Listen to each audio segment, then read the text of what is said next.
Hi and welcome to Eli's Clan Lord Fighter tutorial.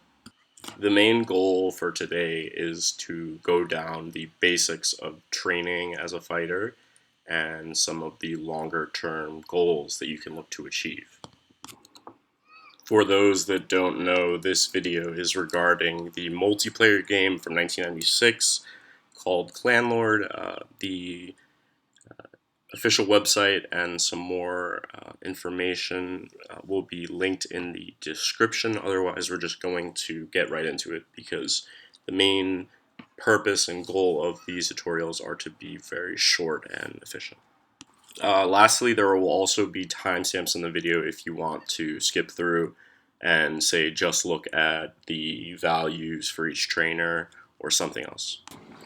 The fighter hall is located in North Town, and the requirement to become a fighter, I believe, is 10 ranks, and the person who you need to talk to in order to become and class into a fighter would be found north of North Town, right by Trollus, who is the health regeneration trainer. Inside the fighter hall, you'll find the 4 basic fighter trainers, and these will really be the bread and butter starting out as well as all the way up to end game content. An easy way to remember, the attributes, well, for one, would be just to talk to them, and they explain it very clearly.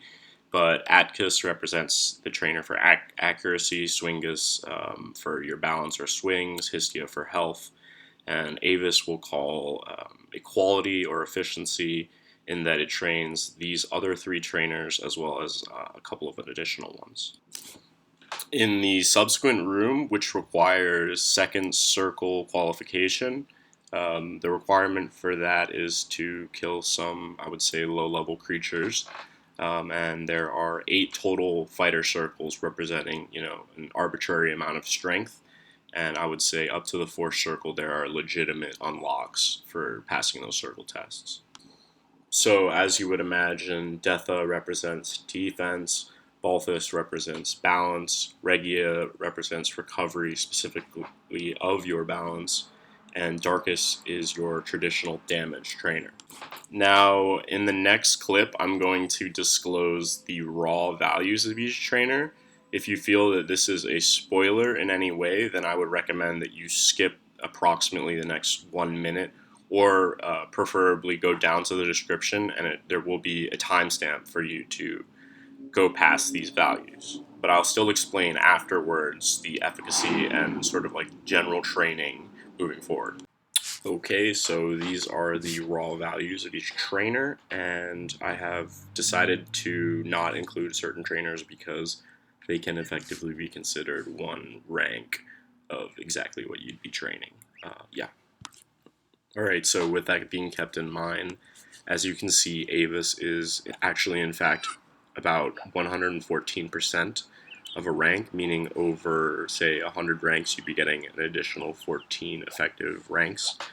The same goes for Swingus, with a more minor bonus of about 5.5%.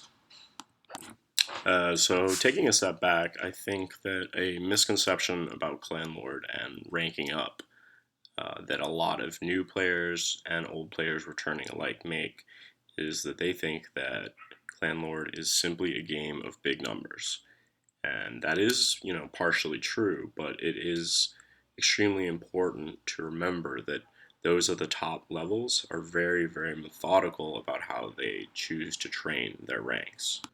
So, with this piece of information being kept in mind, coupled with the fact that I can tell you for certain that you will need all of these trainers, mostly, in order to play the game from start to finish, all the way up to the highest level dungeons or what have you, I think that the only recommendation that has been given for the past 15 years for new fighters is to simply train a lot of Avis and a lot of Swingus. With the recent introduction of Boostis, which is an NPC new exiles can speak with to significantly increase their ability to gain ranks for the first 3,000, I believe, the point of training specific trainers like accuracy or what have you are almost even less, or rather, there's less of a reason to do that given the fact that you can now gain hundreds of ranks every day, realistically, actually, at least for the first couple thousand. I did also want to note a little bit about the vanilla fighter weapons in the game because this confused me for a very long time before I found out that basically the weapons that you would expect to be strong or weak or what have you, no, none of that applies to Clanlord.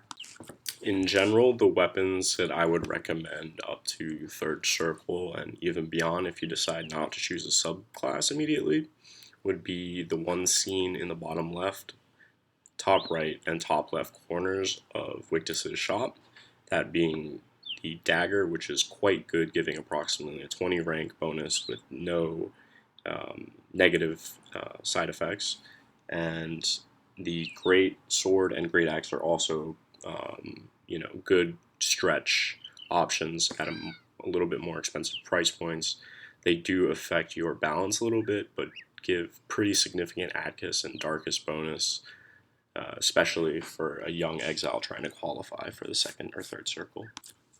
Now, in general, I would say you'd be very, very safe training at least 1,000 EVA straight, and depending on the race you choose, you may want to throw in the 500 Swingus later, and with that 1.5k base, you'll probably be able to make third circle, and I would say from that point on, this will conclude the training regiment for the start, and I think we'll discuss each subclass in a subsequent video. There are actually, in fact, a couple of non-fighter or just general trainers, and also later unlocks that I think are worth mentioning. The first one being Skia, which will enable you to skin, fur-based creatures. Dentir, which will do the same thing, allowing you to generate coin from, how can I even say, like spider, arachnid type creatures as well. In addition to those, there is a trainer by the blacksmith called Lumva, who will significantly decrease the chances of breaking a chain when chaining an exile. It also gives certain passive bonuses to your wear and tear on iron armor. These things will be discussed in subsequent videos in greater detail. And also, after you complete the fourth circle as a fighter, you will gain access to a number of trainers, the most significant one being Rodness.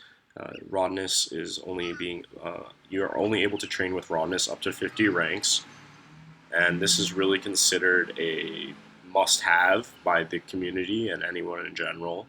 It increases your healing receptivity at no spirit cost to the healer, so it is incredibly potent. You're going to want it anyways, and as soon as you hit fourth, I suggest that you find an exile who has a ledger in it, or you just go to Tanglewood or wherever the hell that place is in the first place. That will conclude our general overview of the fighter trainers and a little bit of advice that was included along the way.